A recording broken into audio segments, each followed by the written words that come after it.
नमस्कार, welcome back. परिवर्तन classes के ऑनलाइन प्लेटफॉर्म पर आपका एक बार फिर से स्वागत है। आज का क्लास हम लोग फिर से मॉडर्न हिस्ट्री को आगे बढ़ाएंगे और मॉडर्न हिस्ट्री में हम लोगों ने स्टार्ट किया था नया टॉपिक और हमारा नया टॉपिक था भारतीय राष्ट्रीय आंदोलन। और इसमें हम लोगों ने पिछले सेशन में देखा था भारतीय राष्ट्रीय आंदोलन को यानी आज़ादी की लड़ाई को 3 चरणों में डिवाइड किया गया है। इसमें पहला चरण 1885 से 1905 तक का था, दूसरा चरण 1905 से 1919 तक और तीसरा चरण 1919 से 1947 तक का था। इसमें पहला चरण हम लोगों ने कंप्लीट कर लिया था, जिसमें भारतीय राष्ट्रीय कांग्रेस की स्थापना होती है, वार्षिक अधिवेशन होते हैं, प्रस्ताव पास किए जाते हैं और उसके माध्यम से आजादी की लड़ाई को आरंभ किया जाता है। तो पहले चरण को हम लोगों ने पूरा कर लिया था, उसमें कुछ प्रमुख अधिवेशनों को हम लोगों ने देखा था।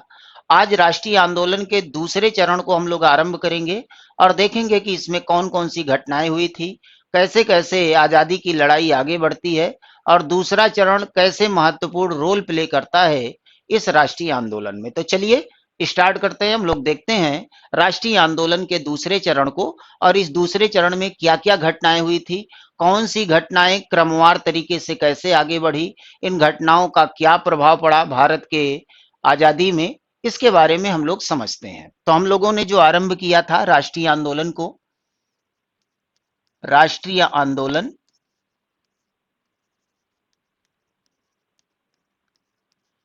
और इसके पूरे कालखंड की बात करें तो 1885 से 1947 तक ये राष्ट्रीय आंदोलन का टाइम माना जाता है। और इसका जो दूसरा चरण हुआ था जिसको आज हम लोग पढ़ने वाले हैं, पहला चरण तो हम लोगों ने कंप्लीट कर लिया था, जिसमें केवल और केवल वार्षिक अधिवेशन होता था, उसमें प्रस्ताव पास होते थे, अंग्रेजों के सामने रखा जाता था और फिर उस पर विचार करते थे अंग्रेज, ब्रिटिश सरकार विचार करती थी और फिर उसको पास आउट करती थी। आज दूसरे चरण को देखेंगे, यानी राष्ट्रीय आंदोलन का द्वितीय चरण। द्वितीय चरण और ये दूसरा चरण का अगर कालखंड देखेंगे तो 1905 से लेकर 1919 तक का जो समय है ये दूसरा चरण माना जाता है। और इस दूसरे चरण को उग्र राष्ट्रवाद या नव राष्ट्रवाद या उग्रवाद के नाम से भी जाना जाता है। शुरुआत में हम लोगों ने जब इसको डिस्क्राइब किया था तो देखा था कि जो पहला चरण था वो उदारवादी चरण था और जो दूसरा चरण था ये उग्रवादी चरण था, उग्रवादी चरण। और इसी को गर्मपंथी विचारधारा भी कहा जाता है, गर्मपंथी विचारधारा। तो ये जो दूसरा चरण हमारा हुआ है 1905 से लेके 1919 तक, इसको कुछ अन्य नामों से भी जानते हैं। इसको उग्र राष्ट्रवाद या नव राष्ट्रवाद का आरंभ का काल भी इसको माना जाता है। उग्र राष्ट्रवाद, इसी को नव राष्ट्रवाद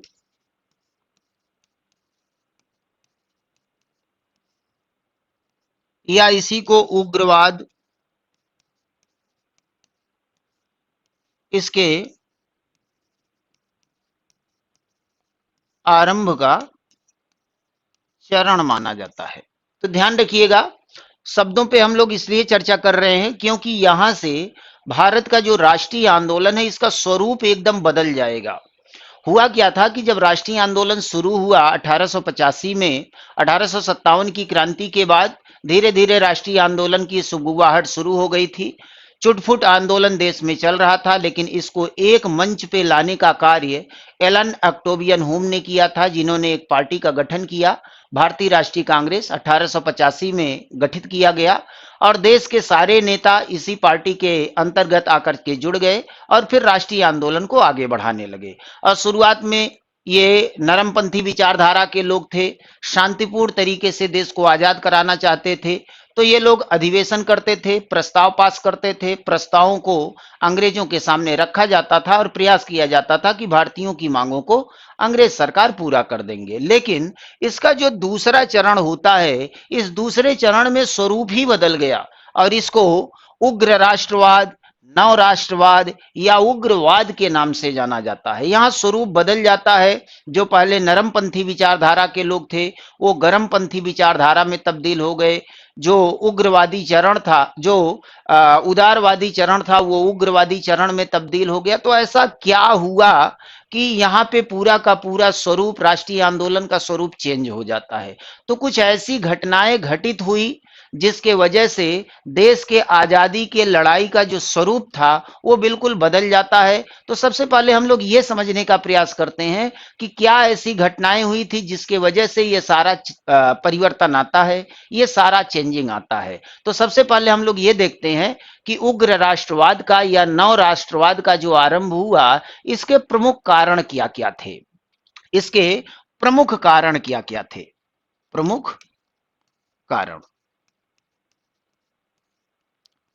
जो स्वरूप बदला भारत में, आजादी की लड़ाई का जो स्वरूप बदला, पहले जो आजादी की लड़ाई का स्वरूप था उसको अनुनय विनय की नीति कहा जाता था। लेकिन जब ये चरण आरंभ हुआ, इसमें जो नेता हुए, खासकर लाल बाल पाल के नाम से आप लोग जरूर परिचित होंगे, लाला लाजपत राय, बाल गंगाधर तिलक, बिपिन चंद्र पाल, अरविंद घोष, बहुत सारे उग्रवादी नेता थे। इन लोगों का मानना था कि जो अनुनय विनय की नीति है, जो भिक्षावृत्ति की नीति है, भीख मांगने से हमको आजादी नहीं मिलेगी। अगर आजादी लेनी है तो हमको लड़ना पड़ेगा। तो अनुनय विनय नहीं बल्कि युयुत्सा का नारा दिया था बाल गंगाधर तिलक ने। युयुत्सा का मतलब होता है युद्ध। तो युयुत्सा से ही हमको आजादी मिलेगी, हमको लड़ना पड़ेगा अंग्रेजों के साथ और तभी हम आजाद हो पाएंगे। तो बहुत सारे स्थानों से इनको प्रेरणा मिली और उसी प्रेरणा के फल स्वरूप ये आंदोलन का स्वरूप बदल जाता है। तो प्रमुख कारणों में अगर हम लोग देखेंगे कि इसके मुख्य मुख्य कारण क्या थे, तो उसको पहले थोड़ा सा हम लोग समझ लेते हैं। यहाँ ऊपर देखते हैं हम लोग,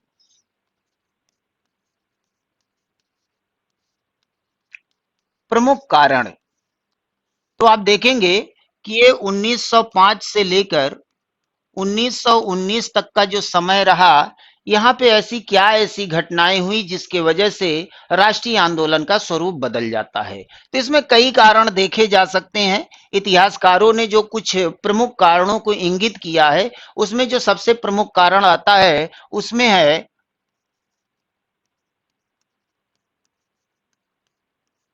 अंग्रेजों की शोषण की नीतियां। पहला प्रमुख कारण तो यही माना जाता है कि अंग्रेजों के द्वारा जो नीतियां चलाई जा रही थी, उसका एकमात्र उद्देश्य होता था भारतीयों का शोषण करना। वो आर्थिक रूप से शोषण कर रहे थे और भारतीयों का आवाज दबाने के लिए ये लोग प्रेस अधिनियम लेकर के आए और इस प्रेस अधिनियम के माध्यम से भारतीयों के आवाज को दबाने का प्रयास किया गया। यहाँ पे जो लेख लिखे जाते थे, जो पत्र पत्रिकाएं पब्लिश की जाती थी, उसको प्रतिबंधित कर दिया गया, क्योंकि जन जागरण होगा तो जनता के अंदर जागरूकता उत्पन्न होगी, जनता इससे प्रेरणा प्राप्त करेगी और अंग्रेजों के खिलाफ उठ खड़ी होगी। इसीलिए अंग्रेजों ने बड़ी ही चतुराई से प्रेस अधिनियम लाया और इस प्रेस अधिनियम के माध्यम से जन जागरण पर रोक लगाने का प्रयास किया। इसके अलावा जो हथियार यहाँ से वहां ले जाए जाते थे, चोरी छुपे ले जाए जाते थे, क्योंकि वो अवैध माने जाते थे उस समय। तो उस पे भी इन लोगों ने प्रतिबंध लगा दिया। उस पे विस्फोटक पदार्थ अधिनियम लेकर के आए और इस तरह के हथियार की जब आवाजाही थी, उस पे रोक लगा दिया गया, जिससे भारतीयों के हाथ में हथियार ना लगे। और जब इनके पास हथियार नहीं होगा तो सशस्त्र तरीके से ये लोग लड़ नहीं पाएंगे अंग्रेजों से। तो इस तरह की बहुत सारी ऐसी नीतियां अपनाई गई अंग्रेजों के द्वारा, जिसके माध्यम से भारतीयों के अंदर रोष उत्पन्न हुआ कि ऐसे हमको आजादी नहीं मिलेगी, हमको लड़ना पड़ेगा। और यहाँ जो नरमपंथी विचारधारा थी उस पे काबिज हो जाते हैं गर्मपंथी विचारधारा के लोग, और जो उदारवादी चरण था वो उग्रवादी चरण में तब्दील हो जाता है। तो अंग्रेजों की जो नीतियां थी, चाहे वो शोषण की नीतियां रही हों, चाहे प्रतिबंधित करने की नीतियां रही हों, बहुत सारे प्रकार की ऐसी नीतियां अंग्रेजों के द्वारा बनाई जाती थी जिससे भारतीयों को दबाया जा सके, हर स्तर पर दबाया जा सके, उनका सांस्कृतिक विकास रोका जा सके, उनका शैक्षिक विकास रोका जा सके, उनके धरोहर को नष्ट किया जा सके और उनका आर्थिक शोषण किया जा सके। तो तमाम ऐसी नीतियां अपनाई गई थी जिसकी वजह से यहां पर राष्ट्रीय आंदोलन का स्वरूप बदल जाता है। तो एक प्रमुख कारण इतिहासकारों का मानना है कि अंग्रेजों की जो शोषण की नीतियां रही हैं, इसके वजह से भी ये प्रेरणा मिलती है उग्र राष्ट्रवाद की। दूसरा जो प्रमुख कारण माना जाता है इसके पीछे, वो है राष्ट्रीय तथा अंतरराष्ट्रीय घटनाएं।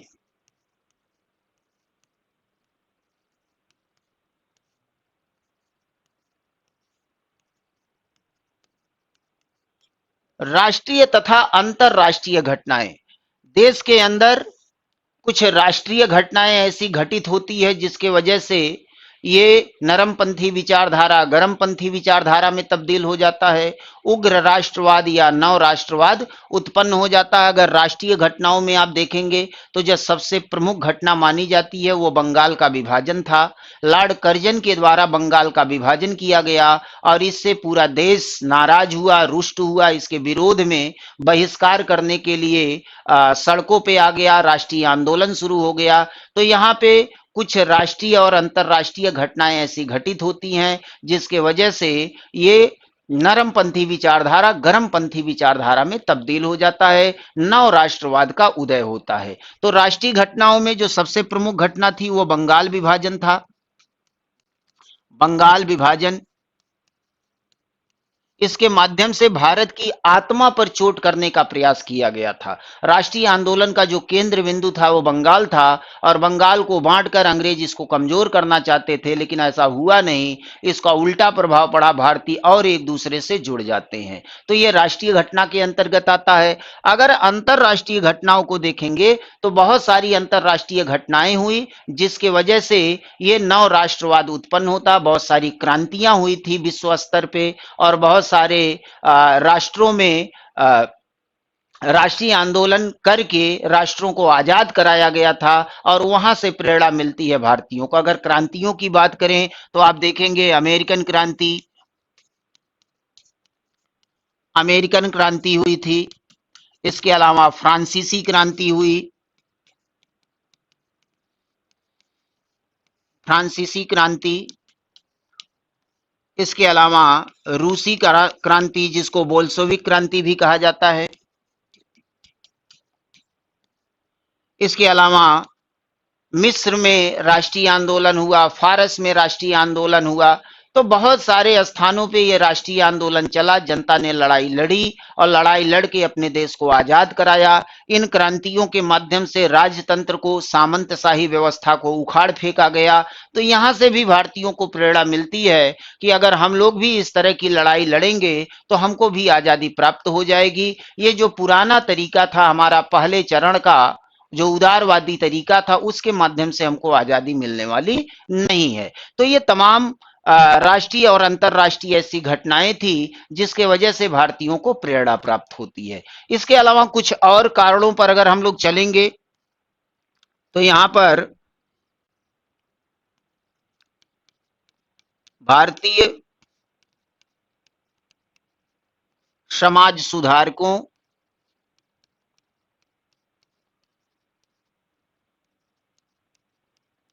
व नेताओं की विचारधाराएं,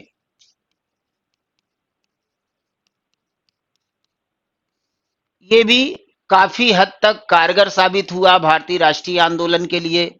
भारत में उस दौर में 19वीं शताब्दी में सामाजिक और धार्मिक सुधार आंदोलन चल रहा था। राजा राम मोहन राय ने ब्रह्म समाज की स्थापना की, स्वामी दयानंद सरस्वती ने आर्य समाज की स्थापना की, स्वामी विवेकानंद ने रामकृष्ण मिशन की स्थापना की। तो बहुत सारे संस्थाएं स्थापित किए गए थे धार्मिक और सामाजिक उद्धार के लिए। और इसमें जो समाज सुधारक थे, उन लोगों ने प्रेरित किया भारतीयों को कि भारत आजाद हो जाए। जब तक आजादी में आजादी लेकर के जब तक वो सांस नहीं लेंगे, तब तक वो जीवन का बेहतर अस्तित्व नहीं अपना सकते हैं। तो यहाँ पर अगर हम स्वामी विवेकानंद की बात करें तो स्वामी विवेकानंद ने कहा था कि कमजोरी पाप है, कमजोरी मृत्यु के समान है, और जो कमजोर है वही गुलाम होता है। तो अगर आप कमजोर नहीं हैं तो गुलामी के चंगुल से बाहर निकलिए। तो यहाँ से भी प्रेरणा मिलती है भारतीयों को कि हमको आजादी चाहिए, आजादी के लिए हमको लड़ना पड़ेगा, और लड़के ही हम देश को आजाद करा पाएंगे। अगर नेताओं की बात करें तो बहुत सारे ऐसे नेता थे जो प्रेरित कर रहे थे भारतीयों को, आम जनता को प्रेरित कर रहे थे आजादी की लड़ाई में उतरने के लिए। बाल गंगाधर तिलक को आप देखेंगे तो उन्होंने भारतीयों को जागरूक करने के लिए रूढ़िवाद का सहारा लिया था। आप जानते हैं कि भारत धार्मिक देश है, और उस समय भी धर्म का ज्यादा प्रभाव हुआ करता था। तो धर्म के नाम पर, रूढ़िवादियों के नाम पर लोगों को इकट्ठा करना, उनको संगठित करना, अंग्रेजों के खिलाफ संगठित करने का कार्य बाल गंगाधर तिलक ने किया था। और इसी क्रम में बाल गंगाधर तिलक ने दो उत्सव आरंभ कराए थे महाराष्ट्र में। एक गणेश महोत्सव और दूसरा शिवाजी महोत्सव, जो आज भी मनाया जाता है, बड़े धूमधाम से मनाया जाता है महाराष्ट्र मुंबई में। गणेश महोत्सव और शिवाजी महोत्सव, तो इसका आरंभ करने का जो श्रेय है वो बाल गंगाधर तिलक के द्वारा ही 1884 1886 में इसको आरंभ कराया गया था। गणपति बप्पा मौर्य का जुलूस निकलता है, आप लोग जरूर देखते होंगे। तो ये गणपति बप्पा का जो समारोह आयोजित किया गया, जो इसका आरंभ किया गया था, वो बाल गंगाधर तिलक के प्रयासों से आरंभ हुआ था। तो गणेश महोत्सव और शिवाजी महोत्सव का आरंभ बाल गंगाधर तिलक ने ही करवाया था महाराष्ट्र में, और उद्देश्य एक ही था कि लोगों को एकजुट किया जाए। इसके अलावा जो प्रेस की भूमिका रही है उसका तो अपना अलग ही योगदान रहा है। प्रेस की भूमिका समाचार पत्रों के माध्यम से, पत्रिकाओं के माध्यम से जो प्रबुद्ध लोग थे भारत के, उन लोगों ने लेख लिखना शुरू किया, और लेख जनता तक पहुंचाया जाता था। समाचार पत्रों और पत्रिकाओं के माध्यम से जनता को जागरूक किया जाता था। आजादी का मायने समझाया जाता था कि जब हम आजाद होंगे तो हमारे पास क्या अधिकार होंगे। तो इसकी अपनी एक महत्वपूर्ण भूमिका रही। बाल गंगाधर तिलक ने मराठा और केसरी नामक पत्रिका का संपादन किया। इसके अलावा कॉमनवेल्थ, न्यू इंडिया, बहुत सारे पत्र पत्रिकाएं प्रकाशित किए गए, और इससे भारतीयों में एक जन जागरण उत्पन्न हुआ। और इस जन जागरण के परिणाम स्वरूप राष्ट्रीय आंदोलन अब नव राष्ट्रवाद या उग्र राष्ट्रवाद के रूप में तब्दील हो जाता है। तो आप देखेंगे कि जो पहला चरण था उसकी अपेक्षा जो दूसरा चरण है, इसका स्वरूप एकदम चेंज हो जाता है। और इस स्वरूप के चेंज होने में इन सारे कारणों का महत्वपूर्ण रोल रहा है। चाहे अंग्रेजों के शोषण की नीतियां रही हों, राष्ट्रीय अंतरराष्ट्रीय घटनाएं रही हों, भारतीय समाज सुधारकों व नेताओं का विचारधारा रहा हो, प्रेस की भूमिका रही हो, तो ये सारी चीजों को जब इकट्ठा करके देखा जाता है तो पता चलता है कि यहाँ से प्रेरित हुए भारत और राष्ट्रीय आंदोलन में एक नए ऊर्जा के साथ, एक नए तरीके के साथ अंग्रेजों के साथ लड़ने के लिए ये लोग तैयार हो जाते हैं। तो अब हम लोग देखते हैं कि जो दूसरा चरण हुआ, इस दूसरे चरण की महत्वपूर्ण घटनाएं क्या क्या रही हैं। यानी 1905 से लेकर 1919 तक की जो घटनाएं हैं उसका अध्ययन करेंगे। वन बाय वन सभी घटनाओं के बारे में हम लोग डिटेल्स चर्चा करेंगे, और देखेंगे कि कैसे कैसे आजादी की लड़ाई को आगे बढ़ाया गया। 1905 से लेके 1919 तक की जो लड़ाई रही देश के आजादी की, राष्ट्रीय आंदोलन की, उसके बारे में अब हम लोग देखते हैं। तो चलिए आगे हम लोग देखते हैं। इसका अगर आप स्क्रीनशॉट लेना चाहें तो ले सकते हैं, और उसके बाद हम लोग आगे देखते हैं कि जो पहला चरण रहा, इस पहले चरण की महत्वपूर्ण घटनाएं क्या क्या रही हैं। चलिए आगे बढ़ते हैं। राष्ट्रीय आंदोलन का राष्ट्रीय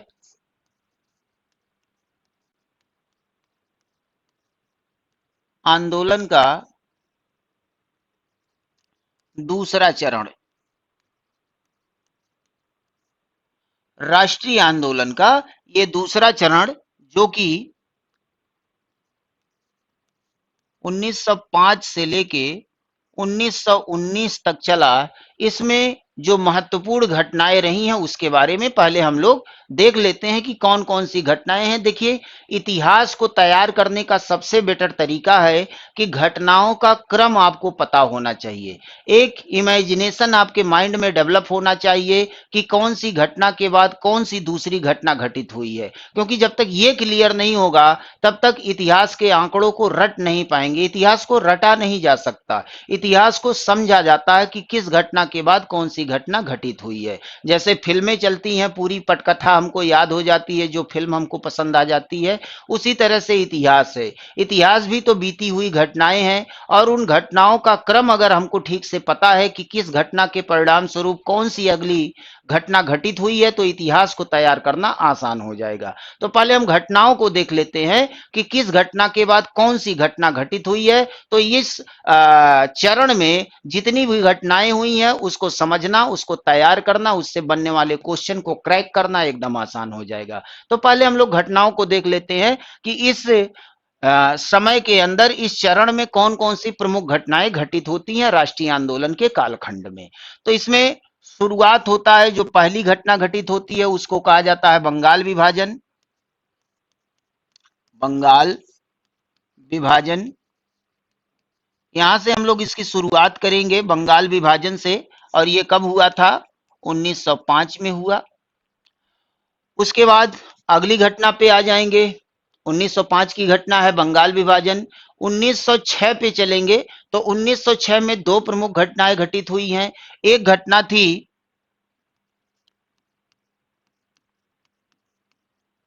कांग्रेस का कलकत्ता अधिवेशन हुआ था। कांग्रेस का कलकत्ता अधिवेशन 1906, इसी में विवाद उत्पन्न हो गया था कांग्रेस पार्टी में नरम दल और गरम दल के बीच में। नरम दल के नेता अपना अध्यक्ष बनाना चाहते थे, गरम दल के नेता अपना अध्यक्ष बनाना चाहते थे, और इसी वजह से इनके बीच में विवाद उत्पन्न हो गया। तो इस साल तो इस विवाद का कोई विशेष परिणाम नहीं निकला, लेकिन अगले वर्ष इस विवाद के परिणाम स्वरूप कांग्रेस पार्टी का ही विभाजन हो जाता है। तो 1906 में यह विवाद उत्पन्न हुआ कांग्रेस के कलकत्ता अधिवेशन में, और 1907 के सूरत अधिवेशन में कांग्रेस का विभाजन हो जाता है। तो कांग्रेस का कलकत्ता अधिवेशन हुआ और उसके बाद अगले वर्ष कांग्रेस का विभाजन हो जाता है। कांग्रेस का विभाजन 1907। तो ये दोनों घटनाएं एक दूसरे से जुड़ी हुई हैं। इसको हम जोड़ करके देखेंगे, इसको डिस्क्राइब करेंगे और देखेंगे कैसे कैसे क्या हुआ था। इसी 1906 में एक और प्रमुख घटना घटित हुई थी। एक नई पार्टी का गठन किया गया जिसको अखिल भारतीय मुस्लिम लीग के नाम से जाना जाता है।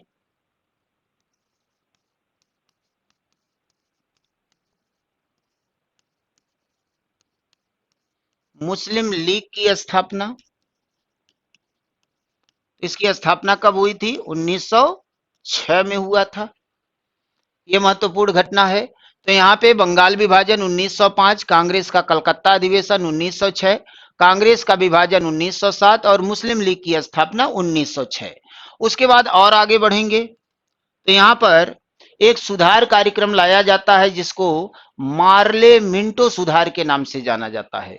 और यही मार्ले मिंटो सुधार 1909 में एक कानून के रूप में सामने आता है जिसको भारत परिषद अधिनियम के रूप में जानते हैं। तो चाहे उसको मार्ले मिंटो सुधार कहिए, चाहे भारतीय परिषद अधिनियम कहिए, दोनों का मतलब सेम है। जो सुधार कार्यक्रम पेश किया गया उसके आधार पे जो कानून बनाया गया वही कानून भारत परिषद अधिनियम कहलाता है। तो इसको हम मार्ले मिंटो सुधार के रूप में रखते हैं।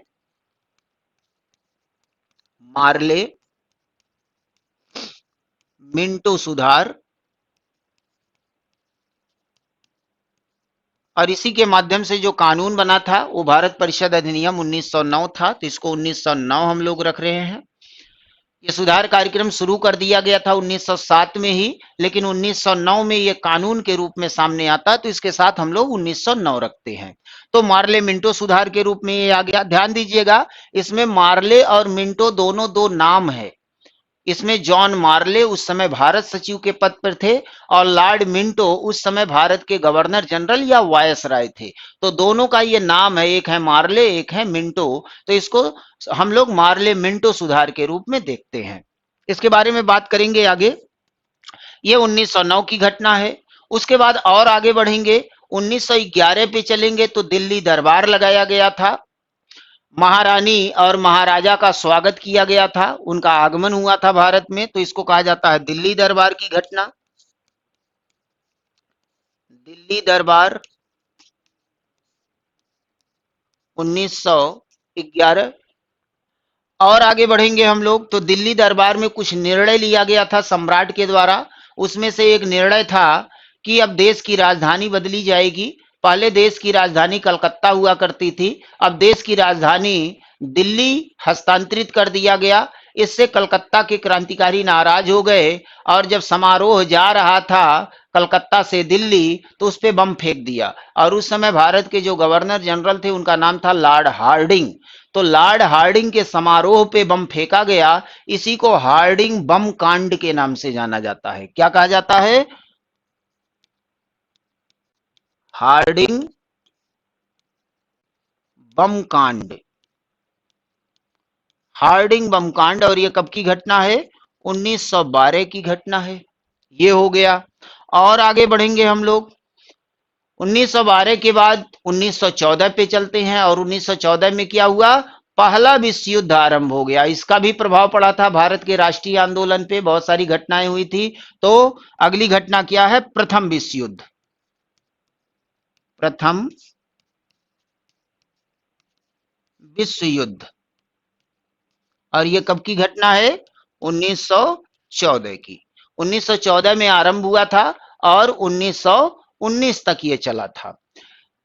इसी समय एक और घटना घटित हुई थी। भारतीय व्यापारियों का कनाडा के सरकार के साथ एक विरोधाभास उत्पन्न हो गया था और इस घटना को कामागाटा मारू प्रकरण के रूप में जाना जाता है। क्या कहा जाता है? कामागाटा मारू प्रकरण। ये घटना कब की है? 1914 की है। कामागाटा मारू प्रकरण। ध्यान रखिएगा, ये कामागाटा मारू एक जहाज का नाम है। एक जहाज किराए पर लिया गया था एक भारतीय व्यापारी के द्वारा सिंगापुर में, और उसी जहाज से वो लोग कनाडा गए थे, लेकिन कनाडा सरकार ने रोक लगा दिया था और कनाडा के बंदरगाह पे ये लोग उतरने नहीं पाए थे। इन लोगों को वापस आना पड़ा था। तो इसी घटना को कामागाटा मारू प्रकरण कहा जाता है। इसके बारे में चर्चा करेंगे आगे हम लोग, क्या था पूरा मामला और क्या परिणाम निकला इसका। तो ये कामागाटा मारू एक जहाज का नाम है, एक शिप का नाम है। तो ये हो गया 1914। और आगे बढ़ेंगे, आगे देख लेते हैं। इसका स्क्रीनशॉट लेना चाहें तो ले सकते हैं, फिर हम लोग आगे बढ़ते हैं और क्या क्या घटनाएं हुई थी। इसके बाद और आगे बढ़ेंगे हम लोग। 1914 तक हो गया। उसके बाद आ जाइए 1916 पर। कांग्रेस का लखनऊ अधिवेशन हुआ। कांग्रेस का लखनऊ अधिवेशन।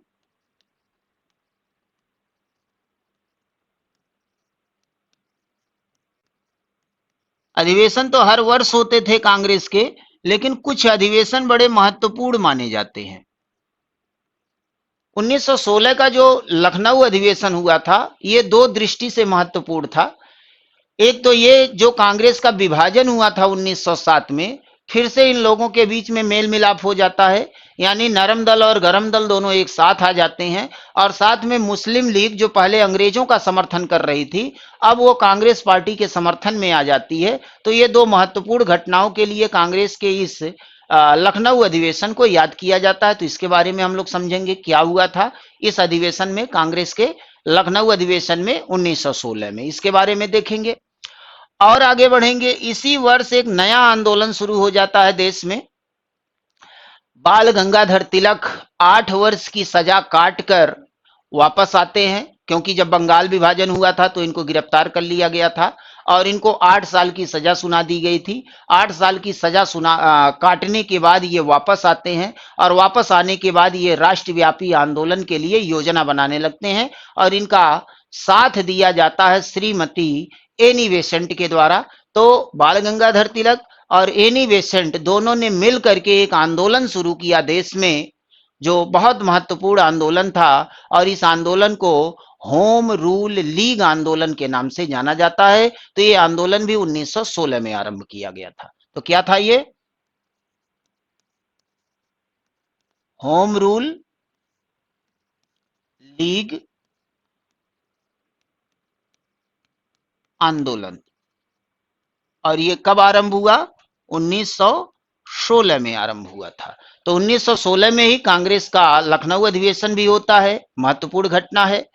1916 में ही होम रूल लीग आंदोलन शुरू हो जाता है और ये आंदोलन इतना तेजी से अपना पैर पसारता है, पूरे देश में राष्ट्रव्यापी आंदोलन के रूप में प्रसारित हो जाता है कि अंग्रेजों के हाथ पांव फूल जाते हैं। उनको समझ में नहीं आता कि अब भारतीयों को कंट्रोल कैसे किया जाए, भारतीयों को मनाया कैसे जाए। तो भारतीयों को मनाने के लिए ये लोग एक सुधार कार्यक्रम लाते हैं और उसी सुधार कार्यक्रम के माध्यम से भारतीयों को मनाने का प्रयास किया जाता है। और इस सुधार कार्यक्रम को मॉन्टेग्यू घोषणा या मॉन्टेग्यू चेम्सफोर्ड सुधार के नाम से जाना जाता है। क्या कहा जाता है इसको? मॉन्टेग्यू चेम्सफोर्ड सुधार।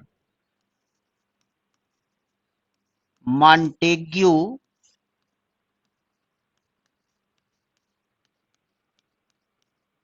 चेम्सफोर्ड सुधार।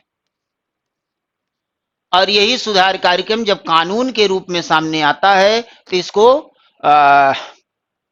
भारत शासन अधिनियम 1919 के नाम से जाना जाता है। ठीक ना? तो ये कब का है? 1919 तक का है। तो आपने देखा कि 1905 से हम लोगों ने शुरू किया था, 1905 से हम लोगों ने शुरू किया और 1919 तक की घटनाओं को देख लिया। इतनी चीजें हमको राष्ट्रीय आंदोलन के दूसरे चरण में पढ़ना है। आरंभ हम लोग एक बार फिर से देख लीजिए इसको, जिससे स्पष्ट हो जाए। एक बार फिर से देखिए कौन कौन सी घटनाओं को हम लोगों को समझना है। तो राष्ट्रीय आंदोलन के दूसरे चरण में सबसे पहले हम लोग बंगाल विभाजन देखेंगे, जो कि 1905 में हुआ था।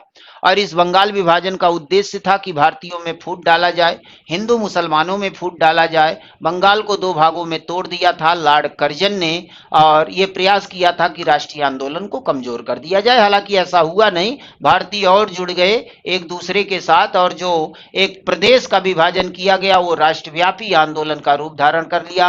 अखिल भारतीय स्तर पे ये आंदोलन चलाया गया इस विभाजन के विरुद्ध। तो यहां से हम लोग शुरुआत करेंगे, बंगाल विभाजन की बात करेंगे, क्या क्या घटनाएं हुई थी, कौन सा अधिवेशन हुआ, क्या क्या निर्णय लिए गए, एग्जाम में क्या क्या क्वेश्चन बनता है, इसको समझेंगे। 1905 की घटना। 1906 में आ जाएंगे तो कांग्रेस का कलकत्ता अधिवेशन हो गया 1906 में। और यहाँ पे नरम दल और गरम दल आपस में लड़ गए। नरम दल अपना प्रभुत्व चाहते थे, गरम दल अपना प्रभुत्व चाहते थे। वो अपना अध्यक्ष बनाना चाहते थे, ये अपना अध्यक्ष बनाना चाहते थे। इसी को लेके झगड़ा शुरू हो गया।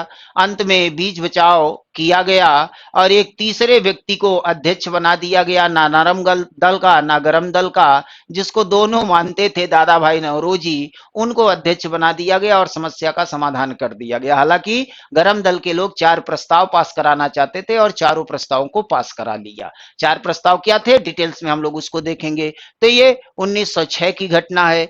इसी घटना के बाद अगले वर्ष फिर ये विवाद शुरू हो गया, फिर अध्यक्ष पद को लेके झगड़ा हो गया और इस बार झगड़ा थमा नहीं और स्थिति ये आ गई कि चारों प्रस्ताव जो पास करा लिया था गरम दल के लोगों ने, उसके प्रयोग पर विवाद इतना गहरा गया कि कांग्रेस में ही फूट पड़ गया और कांग्रेस पार्टी दो भागों में बढ़ गई। नरम दल और गरम दल में ये बढ़ गई। जो गरम दल के नेता थे उनको कांग्रेस पार्टी से निकाल दिया गया और 7 वर्षों के लिए प्रतिबंध लगा दिया गया कि गरम दल के नेता कांग्रेस पार्टी में 7 वर्ष तक एंट्री नहीं कर सकते। तो ये कांग्रेस पार्टी का पहला विभाजन हुआ था। क्वेश्चन बार बार पूछता है आपके एग्जाम में कि भारतीय राष्ट्रीय कांग्रेस का विभाजन कब किया गया, किस अधिवेशन में किया गया, किस वर्ष किया गया, तमाम क्वेश्चन यहां से बनेंगे। तो इसको देखेंगे। अगली घटना में मुस्लिम लीग की स्थापना, एक नई पार्टी का गठन हुआ मुस्लिम लीग बनाई गई और मुस्लिम लीग का शुरुआत में एक ही उद्देश्य था कि हम अंग्रेजों का समर्थन करेंगे और बदले में मुसलमानों के हितों की रक्षा करवाएंगे अंग्रेजों से। उनको देश के आजादी से कोई मतलब नहीं था। भारतीय राष्ट्रीय कांग्रेस का साथ नहीं दिया इस पार्टी ने। इसका एकमात्र उद्देश्य था मुसलमानों के हितों की रक्षा। मुसलमानों को आरक्षण दिलवाएंगे, विधानसभा में इनको सीट दिलवाएंगे, सरकारी नौकरियों में मुस्लिम नौजवानों को ले जाएंगे। ये तमाम उद्देश्यों की पूर्ति के लिए ये पार्टी बनाई गई थी 1906 में और आगे चल करके यही पार्टी देश का विभाजन कराती है और भारत दो भागों में बंट जाता है, भारत और पाकिस्तान के रूप में। और जो पूर्वी पाकिस्तान बना वो आगे चल के बांग्लादेश बन गया। तो तीन तीन भागों में ये डिवाइड हो गया हमारा देश इसी मुस्लिम लीग की वजह से। तो इसकी स्थापना 1906 में हुआ था। तो इसके बारे में हम लोग देखेंगे कि इसकी स्थापना किसके द्वारा किया गया, पहला अध्यक्ष कौन बना, किसके द्वारा स्थापित हुआ, कौन सा अधिवेशन हुआ, ये तमाम बातें इसके बारे में हम लोग समझेंगे। उसके बाद आगे आएंगे। ये जो बंगाल विभाजन किया गया था 1905 में, इसके परिणाम स्वरूप भारत में अखिल भारतीय स्तर पे राष्ट्रीय आंदोलन छिड़ गया। आंदोलन इतना व्यापक था कि अंग्रेज दबाव में आ गए और भारतीयों की कुछ बातें, कुछ मांगों को मानने के लिए तैयार हो गए और इन्हीं मांगों को एक सुधार प्रस्ताव के रूप में सामने लाया गया, जिसको मार्ले मिंटो सुधार के रूप में जाना जाता है और एक नया कानून बनता है इसके माध्यम से, जिसको भारत परिषद अधिनियम के रूप में जाना जाता है। ये 1909 में आया था।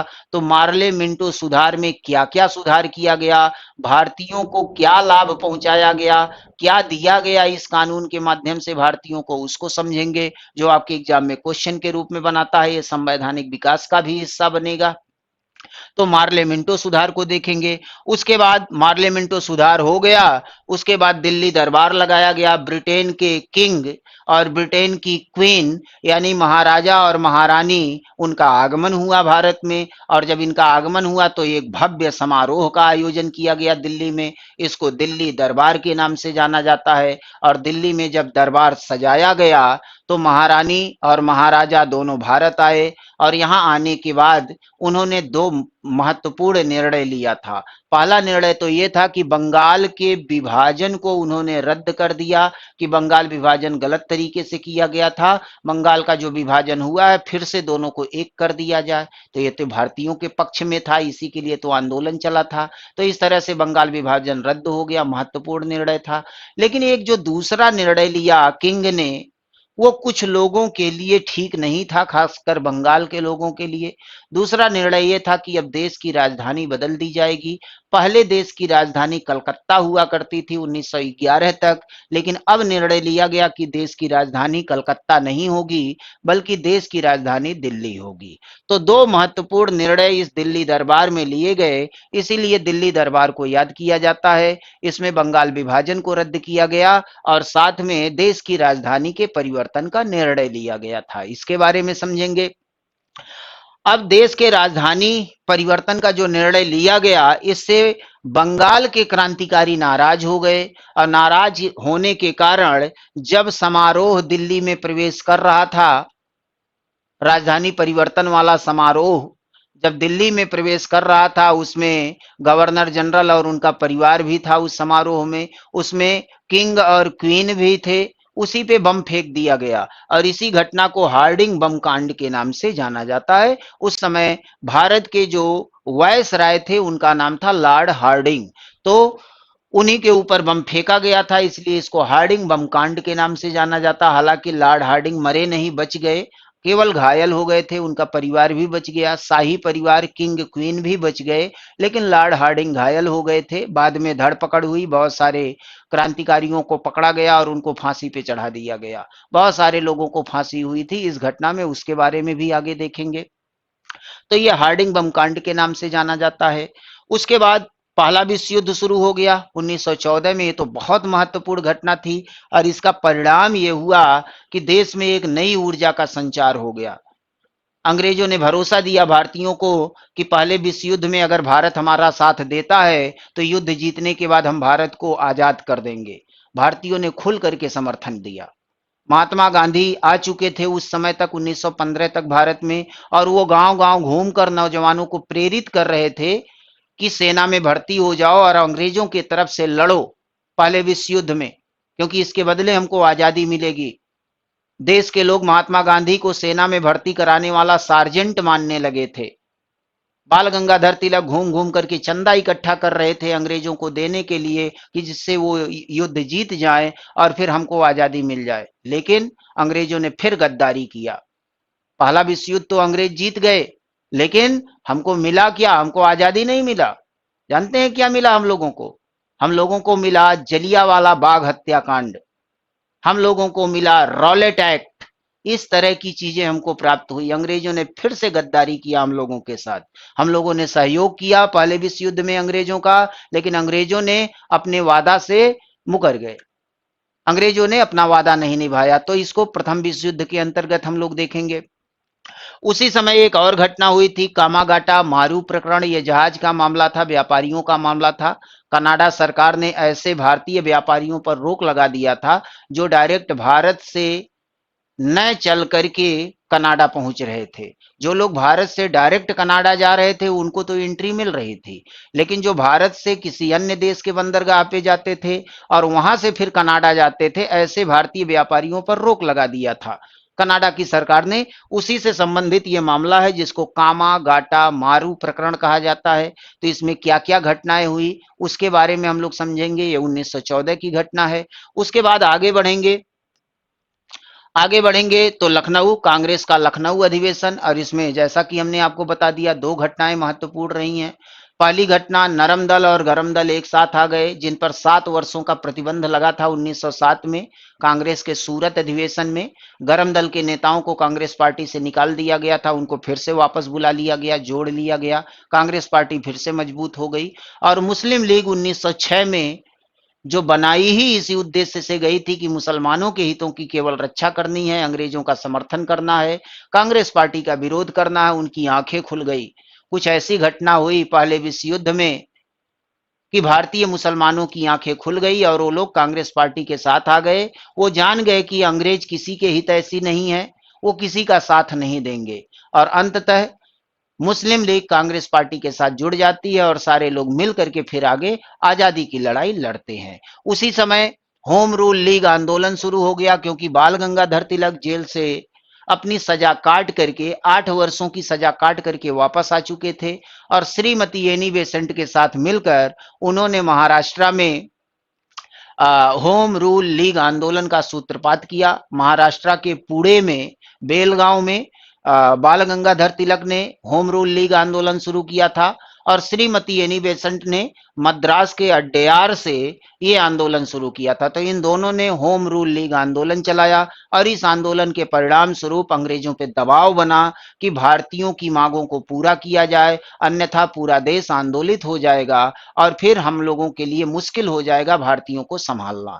तो फिर अंग्रेजों के द्वारा एक सुधार प्रस्ताव लाया जाता है, और इसी सुधार प्रस्ताव को मॉन्टेग्यू चेम्सफोर्ड सुधार कहा जाता है, जो 1919 में एक कानून के रूप में सामने आता है, जिसको भारत शासन अधिनियम के रूप में जाना जाता है।